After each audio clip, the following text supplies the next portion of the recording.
Hello students, dimensional formula lecture number 3 and the today's topic is dimensional analysis. Now we are going to study the dimensional analysis on the three different types. First is to check the equation balance, second to determine the relation between the two different unit system, and third determine the formula, means derive the relation of a one quantity with other quantities. Okay, first let's check formula is correct or not.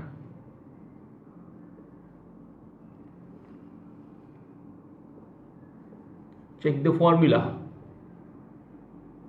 bidimensionally, is it correct or not. हमने देखा है कि formula जो हम लोग है बनाते हैं नॉर्मली बना देते हैं. कैसे? तो सर ये हो गया x is equals to 3y.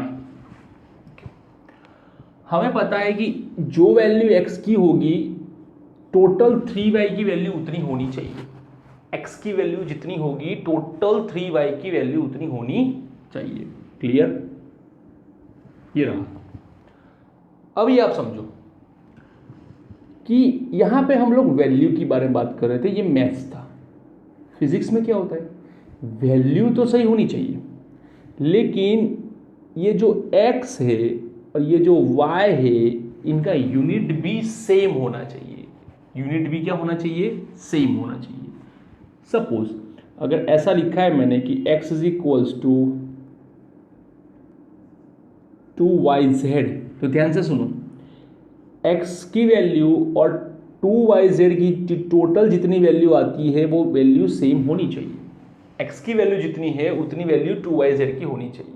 Okay, पर याद रखना, ध्यान से सुनो कि जो x का यूनिट होगा वो किसका होगा? yz का कंबाइंड यूनिट उतना होना चाहिए. जितना यूनिट x का है yz का यूनिट कंबाइन होके उतना होना चाहिए, तभी ये फॉर्मूला राइट मानी जाएगी. मैथ्स जैसा नहीं है कि भाई वैल्यूज इक्वल है तो राइट. फिजिक्स में क्या होता है, वैल्यू के साथ साथ यूनिट भी इक्वल होने चाहिए. अगर सिर्फ वैल्यू इक्वल है तो कोई फर्क नहीं पड़ता है जब तक यूनिट इक्वल नहीं होता. तो ध्यान से देखो, हम लोग चेक करते हैं सबसे पहले फर्स्ट नंबर. चलो, P is equals to rho g h. Now let's understand each term. क्या कहते हैं? तो यहां पे जो P दिया है वो दिया है पावर.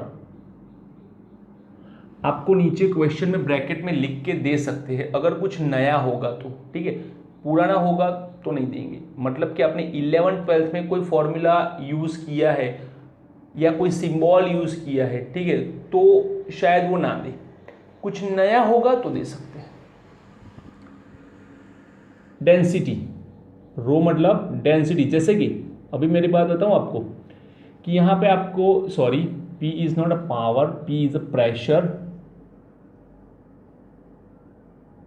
अब ध्यान से सुनो कि ये जो मैंने इक्वेशन लिखा है उसमें आपको प्रेशर शायद पहली बार आया होगा, डेंसिटी पहली बार शायद आई होगी, लेकिन आप ग्रेविटेशनल एक्सेलरेशन और h को पहचानते हो. तो अगर ये क्वेश्चन मैं दूं तो मुझे नीचे सिर्फ क्या लिखना है? P is a pressure and rho is a density. GH आपको समझना पड़ेगा. 10th चैप्टर में, 11th स्टैंडर्ड के 10th चैप्टर में ये फॉर्मूला बहुत बार यूज करेंगे. तो मीन वाला ऐसा होगा कि अगर सपोज यही फॉर्मूला आपको पूछे कि या तो ये चारों के चारों टर्म कोई अलग रिलेशन से पूछे तो फिर आपको P प्रेशर और रो डेंसिटी ना भी बताए. ठीक है, G मतलब ग्रेविटेशनल एक्सेलरेशन, H मतलब हाइट. H मतलब हाइट. ओके, जब भी ये फॉर्मूला चेक करो तो आपको सबसे पहले LHS यूज करना है. LHS means P is what? P it's a pressure. Pressure का डायमेंशन फॉर्मूला क्या था तो वो नहीं पता, यूनिट क्या था तो यूनिट पता है, किलोग्राम मीटर सेकंड 2। ओके, और कैसे लिखते थे? Kilogram per metre second square, आपके पास 3 था, किलोग्राम मीटर और सेकंड का 2, तो कैसे लिखना था? Kilogram per metre second square. आपको डायमेंशन फॉर्मूला याद रखने पड़ेंगे, नहीं तो आपको यूनिट्स याद रखने पड़ेंगे, नहीं तो फिर फॉर्मूला से आप बना सकते हो प्रेशर फोर्स अपन एरिया।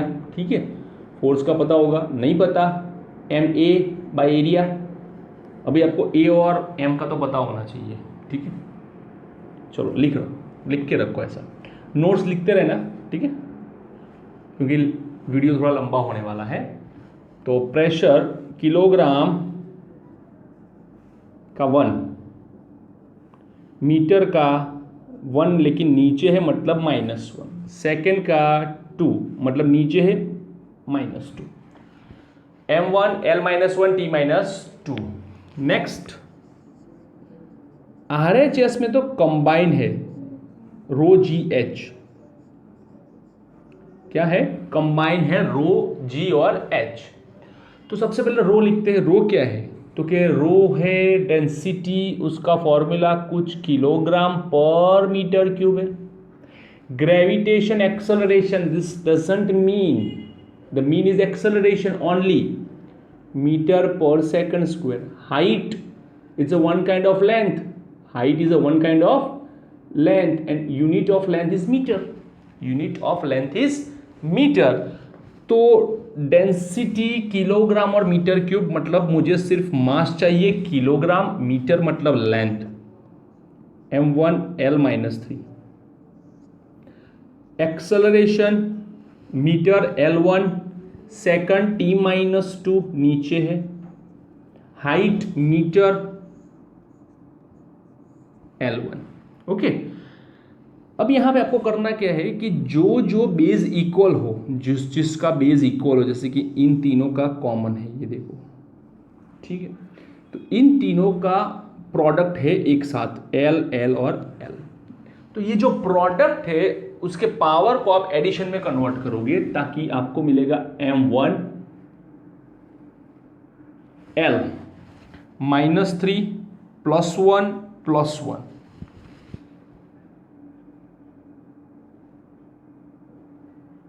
T -2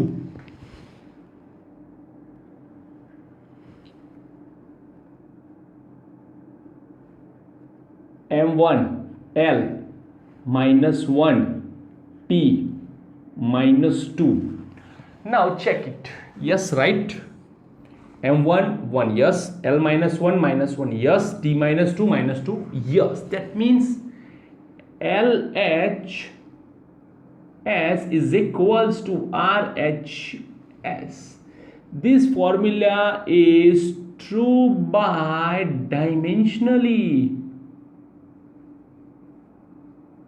डायमेंशनली राइट है ये formula, true bye dimensionally right है। क्लियर? तो यहां पे हम लोग वैल्यू नहीं चेक करने वाले, हम लोग जस्ट डायमेंशन चेक करने वाले हैं कि यस आप लिख सकते हो, क्योंकि एक साइड का जो डायमेंशन फॉर्मूला है दूसरी साइड का कंबाइन भी वैसा ही बनता है, मतलब दोनों साइड से यूनिट बैलेंस है, तो आप लिख सकते हो। क्लियर? तो ये हमारा फर्स्ट था। सेकंड देखते हैं, चलो सेकंड पे है V square is equals to 2GH। Now V square is equals to what? तो V is what? स्पीड पता है हमें, G मतलब अभी आ गया, H मतलब इस बार हाइट। Okay, clear? यहां पे आप हाइट भी यूज कर सकते हो, डेप्थ भी आ सकती है। कैसे? अगर बॉडी ऊपर से नीचे जा रही है तो डेप्थ कवर करेगी, अगर बॉडी नीचे से ऊपर आ रही है तो हाइट कवर करेगी। Clear? Now V square equals to 2GH, V is equals to what? Meter पर सेकंड स्पीड। तो सबसे पहले LHS यूज करो, V square चलो मीटर पर सेकंड, मीटर मतलब L1, सेकंड मतलब -1 डिनोमिनेटर में है, और उसका स्क्वायर, तो आपको वो स्क्वायर भी देना पड़ेगा। तो L1 into 2 L2 t-2, clear. Now RHS क्या है, 2GH। अब मैं आपको ये बताऊं कि जो 2 है, 2 is what, 2 is a value, ये एक वैल्यू है। 2 is not a quantity, 2 quantity नहीं है, इसलिए इसका यूनिट नहीं होगा। 2 इज अ यूनिटलेस, यूनिटलेस। तो आपको यूनिट किसका कंसिडर करना है, सिर्फ 2 का, G और H का।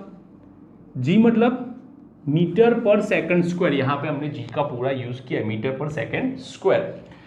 L1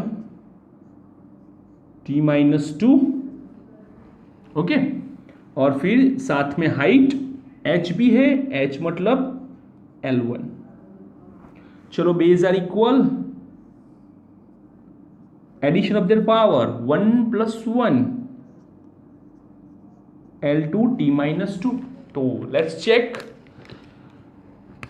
both are dimensionally valid. Check करो, both have the same dimension, दोनों में मास नहीं है, दोनों में लेंथ डबल है, दोनों में टाइम भी डबल है, वो भी नेगेटिव के साथ। तो ये फॉर्मूला राइट है, clear. Let's go third.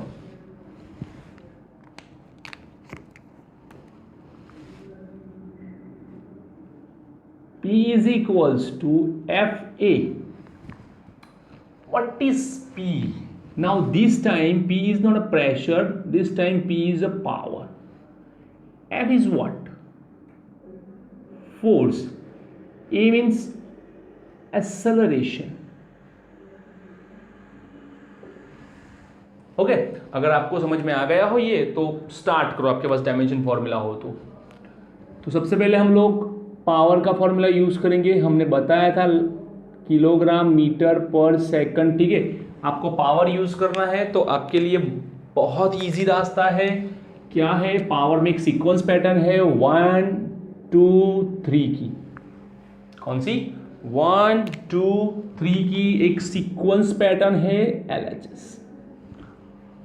What is LHS? LHS is a power, MLT, power 1 2 denominator में 3, M1 L2 t-3। RHS, what is RHS? Force is kilogram meter पर सेकंड स्क्वायर। एक्सेलरेशन अभी आ गया है भाई, मीटर पर second square, ठीक है।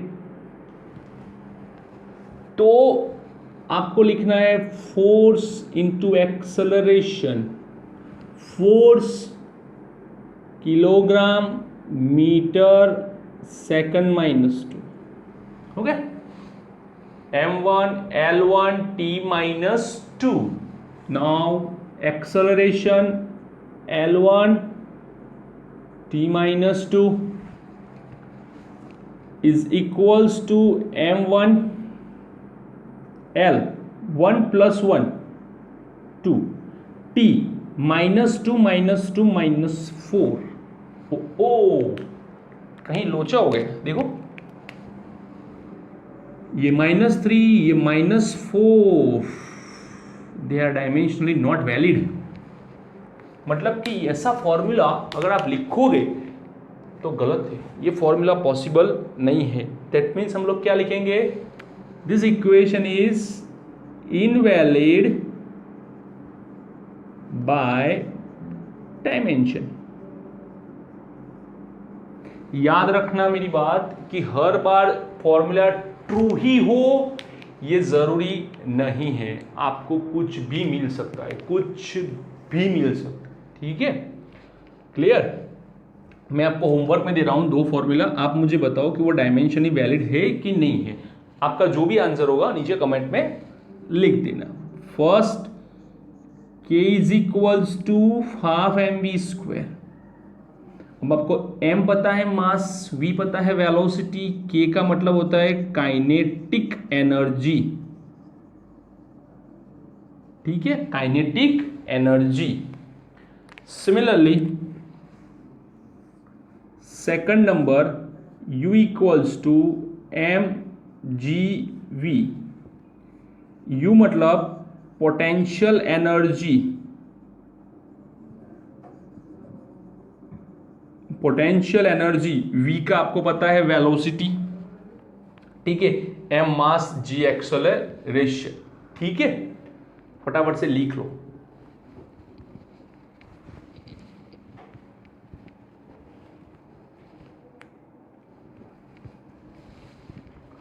चलो second use,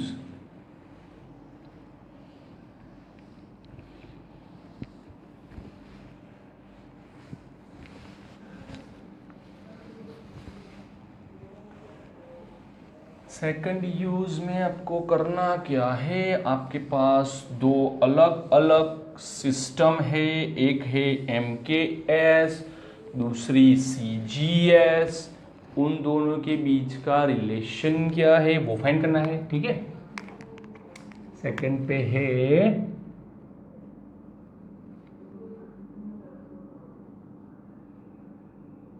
relation between two unit systems. अभी ये जो टू यूनिट सिस्टम वो फिक्स है यार, MKS एंड CGS, ठीक है। इसमें हम लोग थोड़ा बहुत प्री वर्क करेंगे, उसके बाद dive into the topic. Next, systems. चलो कौन सी सिस्टम है, तो MKS, यहां पे कौन सी है, CGS, मुझे MKS में से CGS में जाना है, क्लियर। तो MKS मतलब क्या होता है, तो क्या किलोग्राम होता है, मीटर होती है और सेकंड होती है, वेरी नाइस। CGS में क्या होता है, ग्राम होती है, सेंटीमीटर होती है और सेकंड होती है, ये भी ट्रू है। लेकिन अगर इनको बैलेंस करना हो तो क्या होता है, तो कि 1 kg is equals to 1000 gram, 1 meter is equals to 100 centimeter. Second का सेकंड कॉमन है, इसमें कोई प्रॉब्लम नहीं है। फिर से सुनो और ध्यान से समझो। MKS और CGS में रिलेशन में आपको किलोग्राम मतलब 10⁻³ ग्राम, मीटर मतलब 10⁻² सेंटीमीटर, सेकंड का सेकंड, ये करना है। यहां पे आपके यूनिट सिस्टम चेंज हो जाते हैं, ठीक है। लेकिन हम लोग जो डायमेंशन फॉर्मूला यूज करते हैं, डायमेंशन फॉर्मूला, उसमें क्या यूज करते हैं, तो उसमें हम लोग लिखते हैं m मतलब के मास, L मतलब के लेंथ, T मतलब के टाइम, ओके, गॉट इट। अब यार एक बात बताओ, मास मतलब क्या, किलोग्राम या ग्राम, लेंथ मतलब क्या, मीटर या सेंटीमीटर, टाइम का तो पता ही है सेकंड। अब यार मुझे किलोग्राम दिया है तो भी मैं m लिखूंगा, मुझे ग्राम दिया है तो भी मैं m लिखूंगा। ऐसा क्यों, क्योंकि इन तीनों का जो, ध्यान से सुनना, इन तीनों का जो सिंबल है वो यूनिट के अकॉर्डिंग नहीं है, नाम के अकॉर्डिंग है। The symbol of MLT according to their name, not according to their units. Like if we are talking about the electric current, a current has a symbol ampere according to its unit. Okay, if unit change then symbol change. Temperature, it's a Kelvin, K change, Kelvin अगर change हो जाएगा, वहां पे unit system की बात नहीं हुई। अब CGS MKS में नहीं जा सकते, यहां पे आपको सिर्फ यूनिट की बात करनी, unit change symbol change, but यहां पे तो ऐसा होता ही नहीं है, ठीक है, यहां पे ऐसा नहीं है। तो यहां पे आप क्या करोगे, जब भी आपको लिखना हो तो आप ध्यान से लिखो। अगर MKS के हिसाब से देखो तो मुझे किलोग्राम, मीटर और सेकंड लिखना है, तो सेम यहां भी मुझे किलोग्राम, सॉरी ग्राम, सेंटीमीटर और सेकंड यूज करना है। सिंपल। क्यों? ये यूनिट है, अगर इसको सिंबल में कन्वर्ट करो तो किलोग्राम का M होता है, ग्राम का भी M होता है, मीटर का L होता है, सेंटीमीटर का भी L होता है, सेकंड का T होता है, सेकंड का T होता है। ओके, तो आपको करना क्या है वो ध्यान से लिखो और समझो। अगर आपको MKS से CGS में जाना है तो जहां M लिखा हो ना वहां आप 10⁻³ M लिख दो, क्योंकि relation between MKS and CGS in a kilogram और ग्राम, मतलब in mass, is 1 kg is equals to 10⁻³ gram, M 10⁻³ M। Similarly अगर L दिया हो तो आपको 10⁻² करना है। There is no change in time, no change in time. Clear? तो ध्यान से समझो और सुनो। पहले तो सबसे पहले एग्जांपल देखो कि मैं कैसे यूज करता हूं इसे, आपको इजीली पता चलेगा कि सपोज मेरे पास फोर्स है, ठीक है, फोर्स का मुझे यूनिट चेंज करना है। फोर्स का यूनिट क्या है? ठीक है, किलोग्राम मीटर पर सेकंड स्क्वायर, मुझे उसे चेंज करना है। किस में करना है? ग्राम सेंटीमीटर पर सेकंड स्क्वायर में।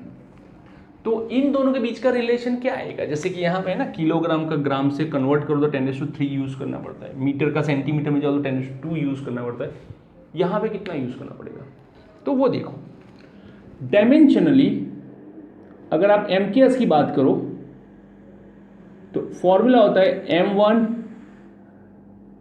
L1 T-2, ये आपका फॉर्मूला है, ठीक है। अभी देखो आगे जाओ तो आपको वहां से CGS में जाना है, तो मैंने आपको बताया जहां आपके पास M है वहां आपको 10⁻³ M लिखना है, जहां L है वहां 10⁻² L लिखना है, और जहां T हो उसमें कोई चेंज नहीं करना है, ठीक है।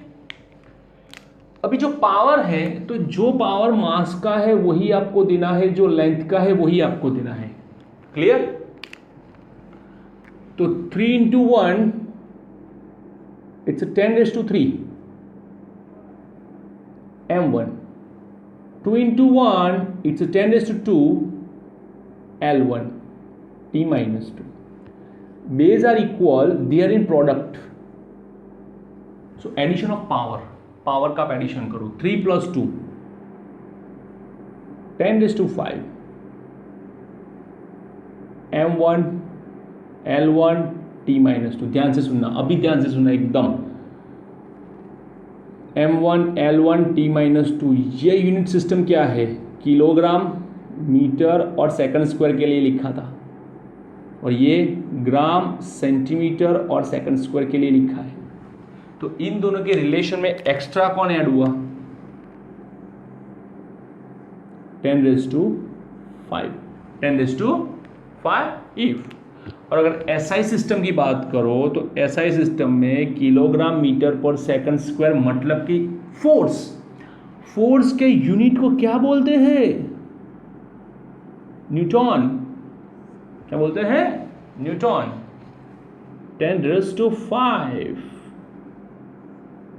DYNE, डाइन, नॉट डायन नहीं हो, डायन मतलब तो डरावना होता है, dyne, 10⁵ dyne. So 1 Newton is equal to 10⁵ dyne. This is MKS, this is CGS. The relation between MKS and CGS for a force is 1 Newton is equals to 10⁵ dine.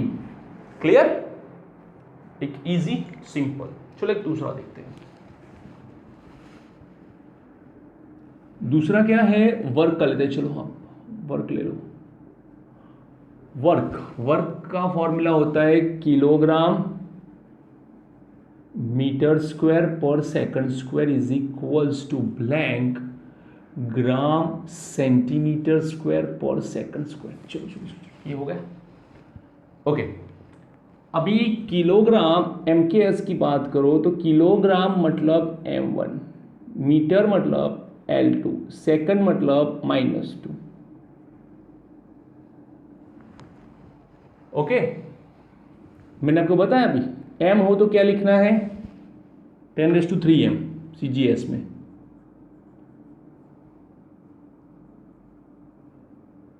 L हो तो क्या लिखना है 10⁻²L, T मतलब T, T मतलब T, 1 2 -2, 1 2 -2, यही power है ना, 1 2 -2, पावर चेंज नहीं करना है। 3 × 1 3, अब ध्यान से 2 2 ज़ा 4, L2 -2, चलो bases are equal, they are in product, 4 + 3 7, M1 L2 T -2। अब ध्यान से सुनो, अगर इक्वल टू की बात आए, ठीक है, तो ये है वर्क, वर्क का यूनिट होता है जूल,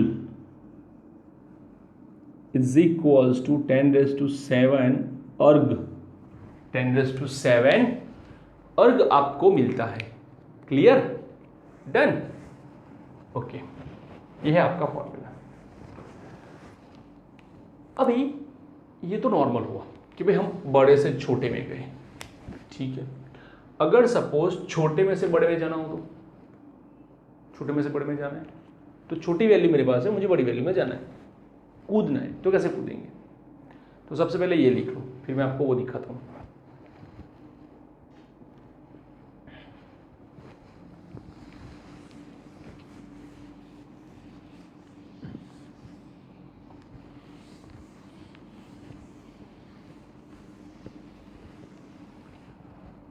अभी आपको करना ये है कि ये जो ग्राम सेंटीमीटर पर सेकंड के पास जो वैल्यूज है उसे आप ट्रांसफर करो दूसरी साइड पे, तो ये प्रोडक्ट में है, सीधा डिवीजन में चली जाएगी, मतलब कि जो किलोग्राम है उसके नीचे चली जाएगी, जो मीटर है उसके नीचे चली जाएगी, और सेकंड का तो सेकंड ही है, तो ये हो गया आपका ग्राम, ये हो गया आपका सेंटीमीटर, और ये तो सेकंड का सेकंड ही है। अब जो भी पावर डिनोमिनेटर में से न्यूमरेटर में जाती है वो चेंज हो जाती है, 10⁻³ kg is equals to gram, 10⁻² centimeter, sorry meter is equals to centimeter, and 1 second it's a 1 second, ठीक है। अभी डायमेंशन लिखो, तो डायमेंशन की बात करो तो ग्राम हो तो m, सेंटीमीटर हो तो L, सेकंड हो तो T, किलोग्राम हो तो M, मीटर हो तो L, सेकंड हो तो T। लेकिन जब कन्वर्ट करोगे तो आपको आगे वैल्यू डालनी है 10⁻², 10⁻³ ओके। तो जब आप CGS में से MKS में जाओगे, कहां से CGS to MKS, मतलब छोटी वैल्यू में से आप अगर बड़ी वैल्यू में जाओगे तो आपको पावर नेगेटिव करने हैं। क्या करने हैं? नेगेटिव। जैसे कि मैं आपको प्रेशर का दिखाता हूं, प्रेशर की वैल्यू क्या है, तो प्रेशर का होता है kilogram per metre second square, तो उसके हिसाब से उसका क्या हुआ, ग्राम सेंटीमीटर सेकंड स्क्वायर। तो मुझे उल्टा जाना है, क्या करना है, मुझे उल्टा जाना है। नो प्रॉब्लम, पहले CGS लिख दो, फिर वहां से हम लोग MKS में जाएंगे। CGS gram, M1 centimeter -1 second -2, symbol are not changed okay. जब M लिखा है CGS में उसे -3 देके आपको MKS में डालना है, -3m। जो L लिखा है वो -2L, और टाइम का टाइम रखना है, ठीक है। अब चेक करते हैं पावर्स क्या है, तो यहां पे 1 -1 -2, 1 -1 -2 ओके। चलो -3 × 1 -3, minus minus +2, bases are equal, लेकिन दिस टाइम जो बेज है उसमें एक प्लस है एक माइनस है, तो आपको सबट्रैक्शन यूज करना पड़ेगा। तो हो गया 10⁻⁻1 m1 l-1 t-2, और ये है m1 l-1 t-2। तो ये जो वैल्यू है वो है ग्राम पर centimetre second square, 10⁻⁻1 kilogram per metre second square. Clear? तो आपको अगर छोटे में से बड़े में आना है तो करना कुछ नहीं है, पावर को नेगेटिव यूज करना है, उसमें पॉजिटिव इसमें नेगेटिव। ओके, और कुछ नहीं करना है, पॉजिटिव नेगेटिव का गेम खेलना है। क्लियर? तो ये है आपका यूनिट सिस्टम प्रेशर। तो ये आपका second relation between two different unit systems. Okay, लिख लो फटाफट।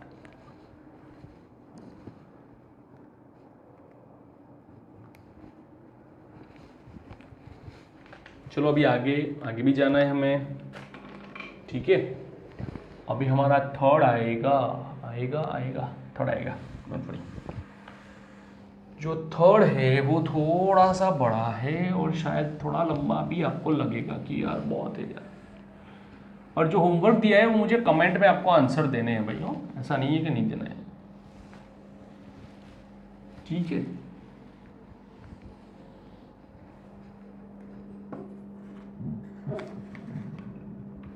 Okay, let's go. Third relation or third use of the dimension analysis. Derive relation among quantities.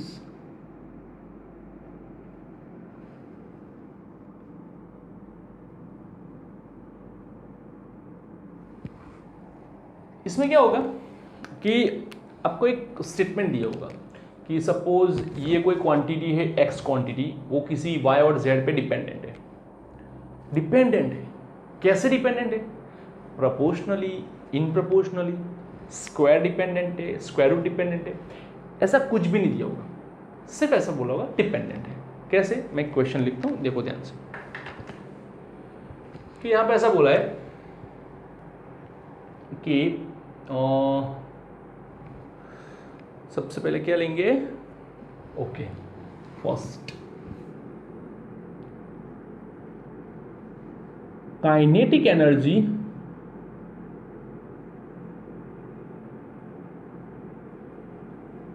of a body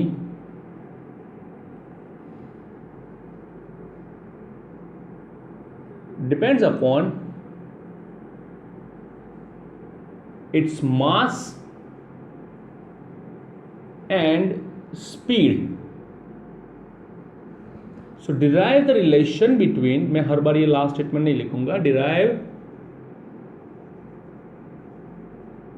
relation of kinetic energy with mass and speed. मास और speed के साथ उसका relation derive करो।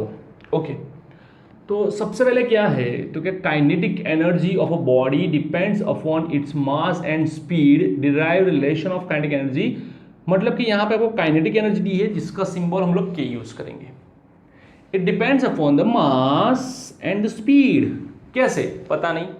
अगर जिसके बारे में पता नहीं है डायरेक्टली लिख दो प्रोपोर्शनल, ठीक है। अभी न्यूमिनेटर से रिलेटेड है, डिनोमिनेटर से रिलेटेड है, वो भी नहीं पता है, तो पावर में डाल दो a और b, x y p q whatever you like. Okay, तो सबसे पहले प्रोपोर्शनलिटी ओपन करते हैं, स्मॉल के ma v raised to p. Remember my word carefully, this k must be unitless, ताकि हम लोग को इसे कैलकुलेशन में डालना नहीं है। हम k को कैलकुलेशन में नहीं डालेंगे। याद रखना, जो जो क्वांटिटी जिस हिसाब से दी है हम उसी हिसाब से उसका रिलेशन डिराइव कर सकते हैं। अपने पॉकेट में से निकाली हुई के क्वांटिटी को हम लोग यहाँ पे नहीं रख सकते, उसका यूनिट तो पता ही नहीं है। तो ऐसे जो अननोन होंगे हम लोग उसको एंटर नहीं करेंगे, यूनिट लेस को ही करेंगे। अगर के नहीं भी लिखना है तो भी चलेगा, K equals to M A P raise to B चलेगा। अब देखो, अभी फर्स्ट जो यूज था उसमें हमने क्या किया कि भाई रिलेशन डिराइव किया, जिसमें हमने क्या यूज किया मोस्टली कि भाई प्रोपोर्शनल जो रिलेशन है, सपोज LHS यूज किया, RHS यूज किया, चेक किया और फिर उसको हमने कंपेयर किया। यहां पे मुझे दोनों एक साथ करने हैं, LHS और RHS। जैसे कि kinetic energy M1 L2 T-2 is equals to, अभी K का तो आपको कुछ नहीं करना है, मास का करना है। मास मतलब M1, ओके। वेलोसिटी मतलब L1 T-1 is to be. अभी आपको ये जो A और B है वो अंदर ब्रैकेट के अंदर जितने भी सिंबल है उनको देना है।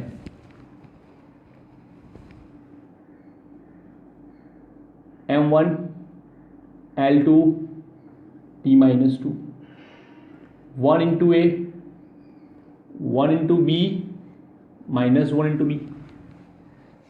ओके, क्या किया मैंने, 1 into A, 1 into B, minus 1 into B। अभी आपको करना क्या है कि कंपेयर करना है। क्या करना है, compare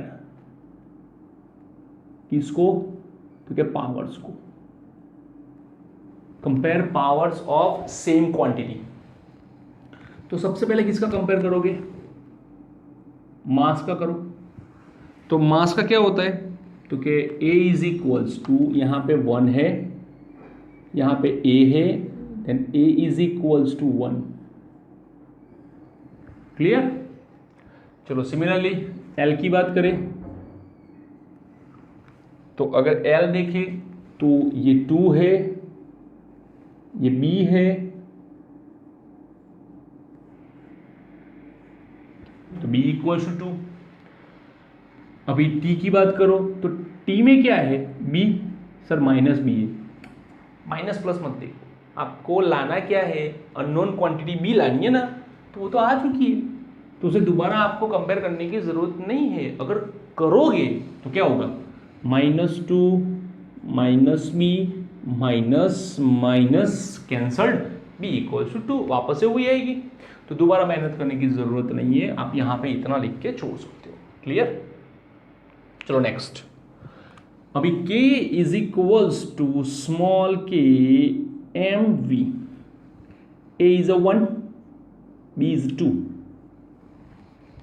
A B, so K is equals to half mv square. Okay, अभी K की वैल्यू क्या है, मैं यहाँ क्लियरली मेंशन करता हूँ,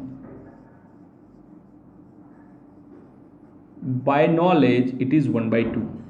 फॉर्मूला पता है हमें, हाफ mv स्क्वायर। आपको लिखना हो तो लिख सकते हो, नहीं लिखना हो तो नहीं लिख सकते हो, ये भी राइट है, ये भी राइट है। ठीक है, मुझे तो सिर्फ ये दोनों चाहिए, अगर ये दोनों राइट है तो फिर तो कुछ ज़रूरत नहीं इसकी भी। क्लियर। तो ये एक रिलेशन बनाना है, ऐसे आपको बना के देते हैं। ठीक है, लेकिन कुछ क्वेश्चन ऐसे भी होते हैं जिसमें क्वांटिटी ज़्यादा दी होती है, शायद कोई डिपेंड हो या ना भी हो। ठीक है, कैसे, तो पहले ये लिख लो। चलो मैं एक और न्यूमेरिकल लेता हूँ, लिख लिया। अभी ऐसी कुछ क्वांटिटीज है जैसे लगता है कि भाई डिपेंडेंट है, कभी कभार ऐसा लग जाता है कि हाँ भाई चलो डिपेंडेंट हो सकती है, शायद उनके बीच का कोई रिलेशन पॉसिबल है, लेकिन वो रिलेशन कभी कभार वर्क नहीं करता है। जैसे कि speed of freely falling body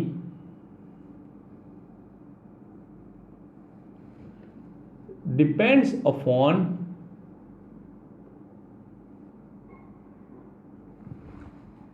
mass, its mass height, जिस हाइट से वो वहां पे आया है, और ग्रेविटेशनल एक्सेलरेशन। मुझे ऐसा लग रहा है कि इन तीनों पे शायद डिपेंडेंट है। सर चौथा अगर कोई लिखे तो गलत। डायमेंशन फॉर्मूला की एक लिमिट होती है कि आप 3 ही यूज कर सकते हो, एम एल टी। अगर आपको चौथा यूज करना है, सपोज अगर आपको चौथा यूज करना है, तो यहाँ पे चौथा आना चाहिए ए। मतलब कि आप जो इलेक्ट्रिक फील्ड के जो इक्वेशंस होते हैं उसमें आप 4 कंपेयर कर सकते हो, लेकिन मैकेनिकल में जहां एमएलटी है तो वहां आप सिर्फ 3 कंपेयर कर सकते हो। ओके, मुझे इतना पता है कि सपोज ऐसा कुछ होगा, मुझे लगता है, मेरे लगने से क्या होता है, v proportional to its mass, its height, its acceleration, a b c। चलो, v is equals to k, लिखना हो तो लिखो, ना लिखना हो तो मत लिखो, ठीक है। आपको आंसर ABC लाना है, k का नहीं। Now v is what, L1 t-1 metre per second. m is what, mass, m1 a। h is what, height, L1। g is what, gravitational acceleration, it's c। Okay, तो ये हो गया हमारा एक रिलेशन। अब मुझे क्या करना है, ये पावर सबको देने हैं, 1 इंटू ए, 1 इंटू बी, 1 इंटू सी, 2 इंटू सी। अब ये दोनों तो प्रोडक्ट में है, तो L1 t-1 m raise to A, L b plus C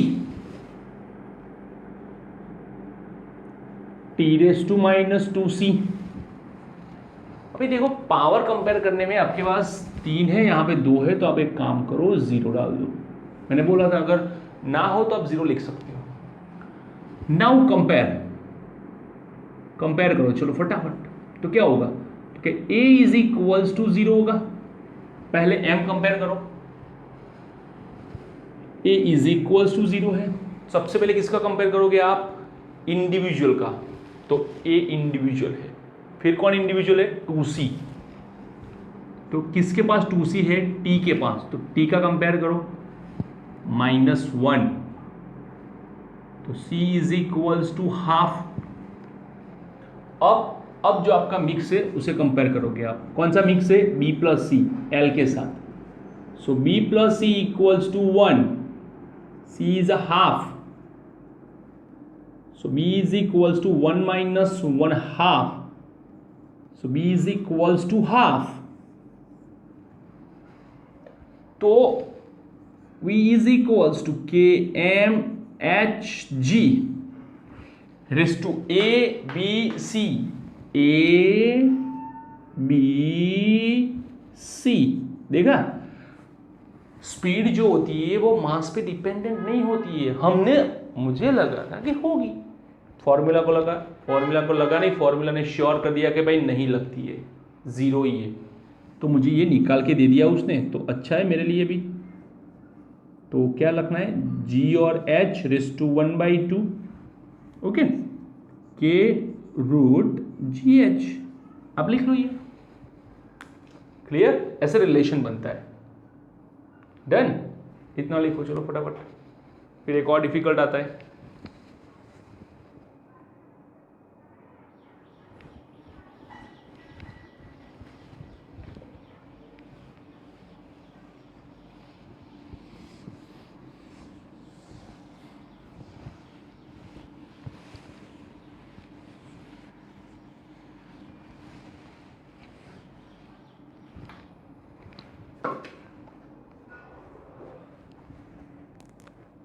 now next, heat is a one kind of energy. Heat is produced in current carrying wire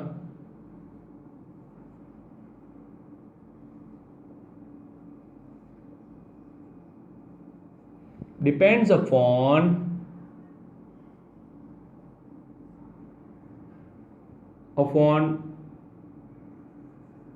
its resistance, जो wire का होगा वो करंट पासिंग थ्रू इट, मतलब जितना current pass होगा,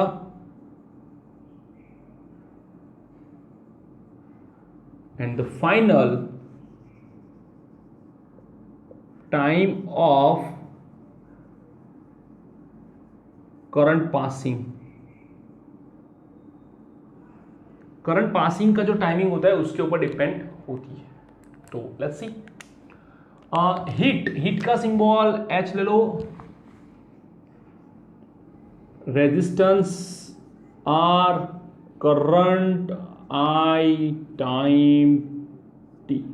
okay, A B C proportional, निकालो proportional.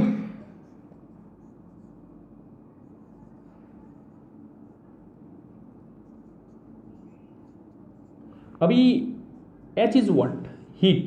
Heat is what? One kind of energy. One kind of energy. तो energy का formula m1 L2 T minus 2 is equals to K को लिखना ही नहीं है हमें। अभी ध्यान से देखो, ये क्या है? रेजिस्टर। रेजिस्टर का फॉर्मूला मैंने आपको शॉर्टकट से याद रखवाया था। अगर नहीं याद है या तो पहली बार वीडियो देख रहे हो तो डायमेंशन फॉर्मूला का सेकंड लेक्चर है वो देख लो। क्या लिखवाया था उसमें? 1232। क्या लिखवाया था? 1232। Okay, raise to A T, current मतलब एम्पियर, टी टाइम, बापरे इतना ज़्यादा बड़ा। ओके, पहले सबको दे दो, चलो क्लियर। तो m1 L2 T माइनस 2, यहाँ पे एम्पियर आ चुका है तो लिख दो वहाँ पे A0, 1 into A L, 2 into A T, 3 into A 2a b c। okay, now m1 L2 T minus 2 is 0, ma L 2a T minus 3a plus c, a minus 2a plus b। Clear?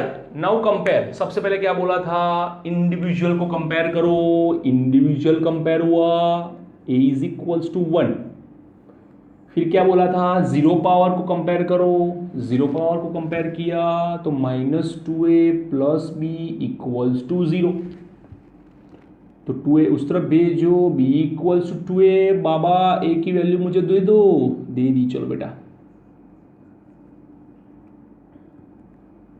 It's equals to 2, तो b equals to 2। Okay, and the final, अभी आपको c लाना है तो आपके पास c सिर्फ एक में ही है, तो इसे t का यूज करो। -3a plus c is equal to 3a plus c को कंपेयर करोगे इसके साथ, -2 के साथ। 3a भेजो उस तरफ तो प्लस हो जाएगा। a is equals to 1, 3 minus 2, c is equals to 1। Okay, तो फॉर्मूला बनेगा h is equals to K R I T A B C. A B C के लिखना हो तो लिखो, वरना चलेगा। मैं जरा शफल करके लिखता हूँ, I² RT। 12th स्टैंडर्ड में ये आप वापस से डिराइव करोगे पूरा फॉर्मूला। यहाँ हमने डायमेंशनल डिराइव किया है। क्लियर? तो ये है आपका डायमेंशनल एनालिसिस का थर्ड लेक्चर। ओके, यहाँ पे हम लोग ने सारा डायमेंशन फॉर्मूला फर्स्ट लेक्चर में देखा कैसे बनाते हैं कुछ बेसिक टर्म से, सेकंड में हमने देखा कि कुछ एडवांस, और थर्ड में कि डायमेंशन फॉर्मूला का यूज़ करके कैसे कैसे तीन जो हमारी हेल्प होने वाली है, जो तीन उसके एप्लीकेशन से हम लोग कैसे यूज़ कर सकते हैं। Clear? Okay, thank you for watching this video.